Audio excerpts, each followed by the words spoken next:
Assalamualaikum warahmatullahi wabarakatuh. Bismillahirrahmanirrahim. Alhamdulillahirabbil alamin. Wassalatu wassalamu ala asyrafil mursalin Sayyidina Muhammadin wa alihi washabihi ajmain. Bapak-bapak, ibu-ibu, dan sahabat-sahabatku yang dirahmati Allah Subhanahu wa taala. Marilah kita sama-sama menyampaikan rasa syukur alhamdulillah kepada Allah Subhanahu wa taala. Karena dengan segala rahmat, kurnia dan nikmatnya lah insyaallah kita semuanya berada dalam keadaan sehat walafiat.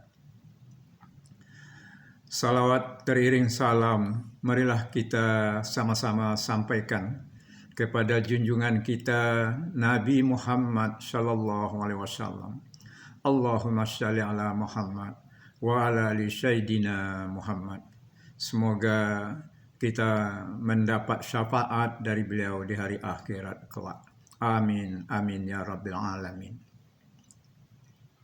Selanjutnya marilah kita sama-sama melanjutkan penyampaian ringkasan tafsir ayat-ayat Al-Quran yang mengacu kepada kitab tafsir Al-Azhar karangan Buya Hamka.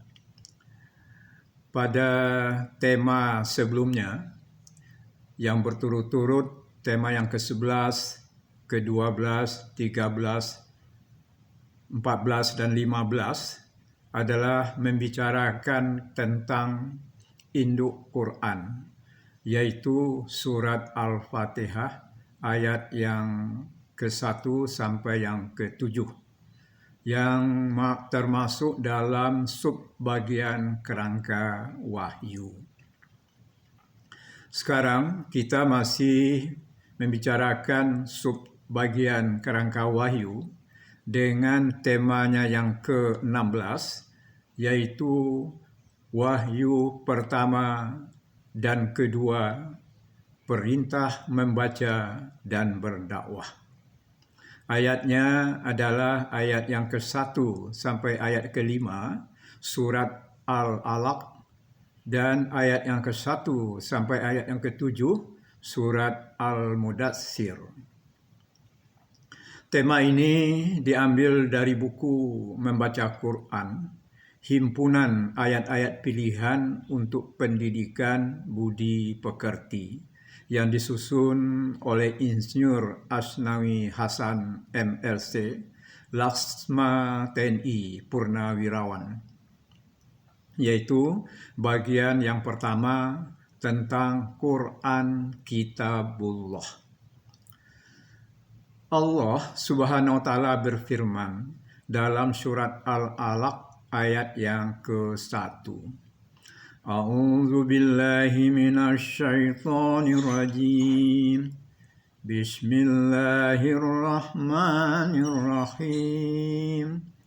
Iqra bismi rabbikal ladzi khalaq.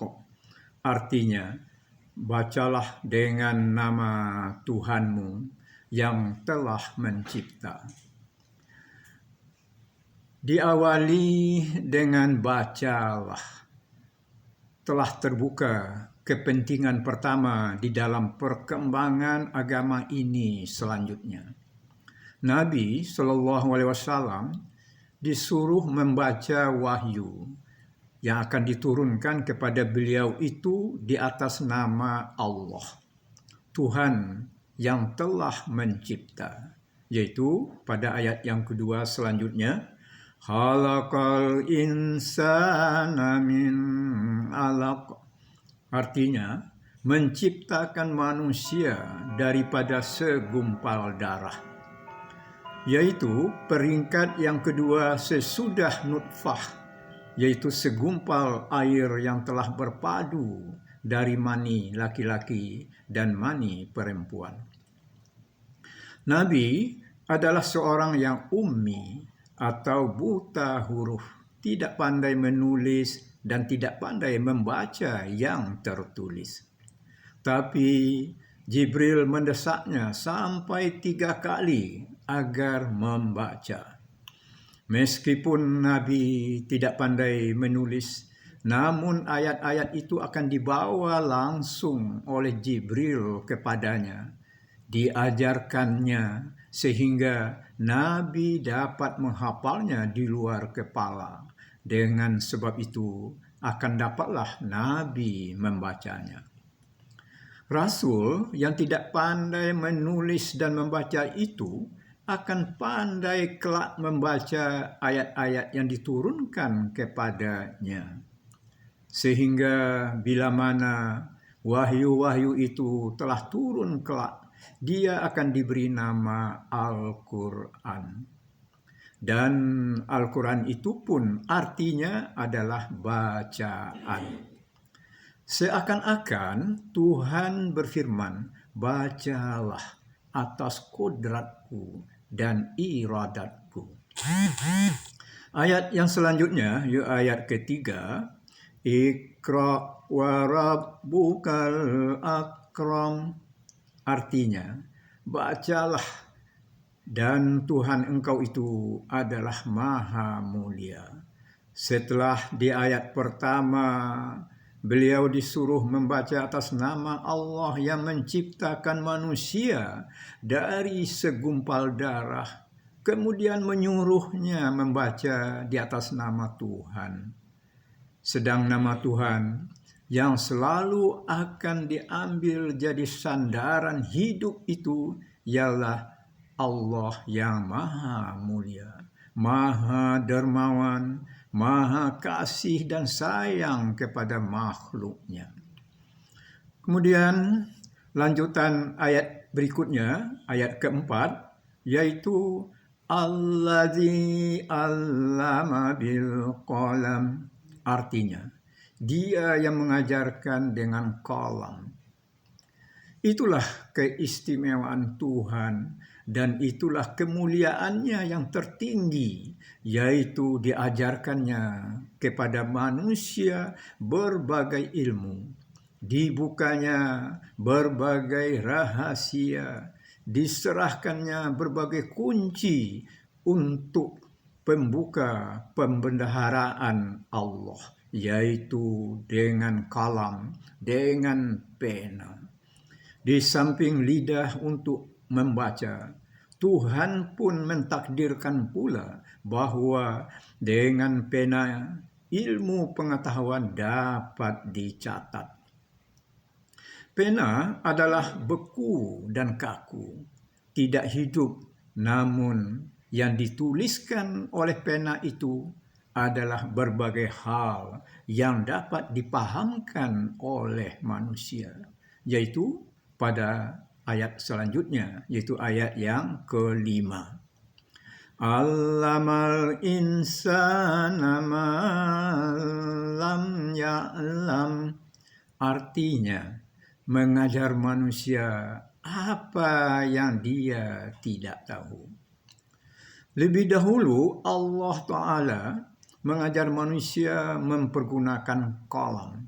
Sesudah dia pandai mempergunakan kalam itu, banyaklah ilmu pengetahuan diberikan oleh Allah kepadanya. Sehingga dapat pula dicatatnya ilmu yang baru didapatnya itu dengan kalam yang telah ada dalam tangannya. Di dalam susunan kelima ayat ini, sebagai ayat permulaan turun dengan singkat, Tuhan telah menerangkan asal-usul kejadian manusia, yaitu dari segumpal darah, yang berasal dari segumpal mani, yang berasal dari saringan halus makanan manusia yang diambil dari bumi, yaitu dari hormon, kalori, vitamin, dan berbagai zat yang lain yang semua diambil dari bumi, yang semuanya ada dalam sayuran, buah-buahan, makanan pokok, dan daging. Kemudian manusia bertambah besar dan dewasa. Dan yang terpenting, sebagai alat untuk menghubungkan dirinya dengan manusia sekitarnya ialah kesanggupan berkata-kata dengan lidah sebagai sambungan dari apa yang terasa dalam hatinya. Kemudian bertambah kecerdasannya, maka diberikanlah kepandaian menulis. Di dalam ayat yang mula turun ini telah jelas penilaian yang tertinggi kepada kepandaian membaca dan menulis. Tafsir Ar-Razi menguraikan bahwa pada 2 ayat yang pertama itu disuruh membaca di atas nama Tuhan yang telah mencipta, adalah mengandung kodrat, hikmat, ilmu, dan rahmat. Semuanya adalah sifat Tuhan. Pada ayat seterusnya, seketika Tuhan menyatakan mencapai ilmu dengan kolam atau pena adalah suatu isyarat bahwa ada juga di antara hukum itu yang tertulis, yang tidak dapat dipahamkan kalau tidak didengarkan dengan seksama. Maka pada 2 ayat pertama itu memperlihatkan rahasia rububiyah, rahasia ketuhanan. Dan di ketiga ayat sesudahnya itu mengandung rahasia nubuat, kenabian. Dan siapa Tuhan itu tidaklah akan dikenal kalau bukan dengan perantaraan nubuat. Dan nubuat itu sendiri pun tidaklah akan ada kalau tidak dengan kehendak Tuhan. Jumhur atau golongan terbesar dari ahli-ahli tafsir dan ahli sirah sama pendapatnya bahwa ayat yang mula-mula turun kepada Nabi ialah 5 ayat yang permulaan surat Al-Alaq. Sesudah itu beberapa lamanya, hampir 2 tahun, terhentilah turunnya wahyu. Artinya Jibril tidak datang lagi. Kemudian surat yang kedua turun adalah surat Al-Muddatsir, disertai wahyu kedua. Karena ayat kedua menyuruh tegak untuk menyampaikan peringatan, dan dengan itulah beliau telah diangkat sesudah jadi nabi, yaitu menjadi rasul. Dengan surat Al-Muddatsir, beliau disuruh memperkuat jiwa dengan melakukan sholat malam. Sebagaimana firman Tuhan pada ayat yang ke-1 surat Al-Muddatsir. Bismillahirrahmanirrahim. Ya ayyuhal muddatsir. Artinya, wahai orang yang berselubung. Ketika ayat ini turun, Nabi lagi menyelubungi dirinya dengan kain selimut karena kedinginan dan bukan karena demam. Maka diartikanlah berselubung atau berselimut. Dan boleh juga diartikan dengan jabatan yang mulia, menjadi Nabi Allah adalah laksana suatu selubung yang terletak di atas dirinya yang mesti dilaksanakannya dengan baik. Setelah beliau dipanggil dengan gelar kehormatannya itu, datanglah perintah utama dan pertama kepada beliau pada ayat yang keduanya, yaitu Qum fa'anzir. Artinya bangunlah lalu peringatkanlah. Perintah bangunlah dan mulailah lancarkan tugas yang dipikulkan ke atas dirimu. Sejak ini engkau tidak dapat berdiam diri lagi. Jalan sudah terbentang di hadapanmu. Lalu peringatkanlah, sampaikanlah peringatan itu kepada kaum engkau. Apakah yang diperingatkan itu akan dijelaskan pada ayat yang ke-8.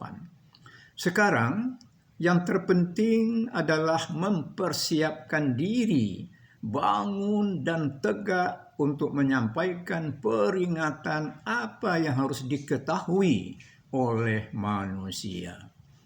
Sebelum peringatan itu disampaikan, ingatlah, yaitu ayat yang ke-3. Warabbaka fakabbir, artinya, dan Tuhan engkau hendaklah engkau agungkan. Jelaslah dalam ayat ini bahwa sebelum Nabi SAW meneruskan langkahnya, hendaklah terlebih dahulu dia mengingat akan Tuhannya. Dan Tuhan itu diagungkan dan dibesarkan. Karena perintah untuk bangun dan tegak untuk menyampaikan peringatan itu datang langsung dari Tuhan sendiri. Semuanya ini terjadi atas kehendaknya. Manusia yang mau diberi peringatan adalah makhluk Tuhan. Dan Nabi yang diutus adalah utusan Tuhan. Karena perintah datang dari Tuhan supaya pekerjaan berhasil, maka hendaklah terlebih dahulu berkontak dengan Tuhan. Karena berhasil atau tidaknya usaha ini bergantung kepada pertolongan Tuhan juga. Mengagungkan dan membesarkan Tuhan adalah puncak dari kejayaan hidup. Kita tidak berarti apa-apa, dan alam sekelilingmu tidak ada artinya apa-apa, dan semuanya kecil belaka. Yang besar dan yang agung hanya Tuhan. Allahu Akbar. Sesudah hati dibulatkan kepada Tuhan, hendaklah tilik diri sendiri. Sudahkah bersih? Yaitu syarat yang kedua, yang wajib dilengkapi sesudah membesarkan dan mengagungkan Tuhan, ialah pada ayat yang selanjutnya, yaitu ayat yang ke-4. Wasiyabaka fatahhir, artinya, dan pakaian engkau hendaklah engkau bersihkan. Rasulullah SAW itu akan berhadapan dengan orang banyak dan pemuka-pemuka dari kaumnya. Kebersihan adalah salah satu pokok yang penting bagi menarik perhatian orang.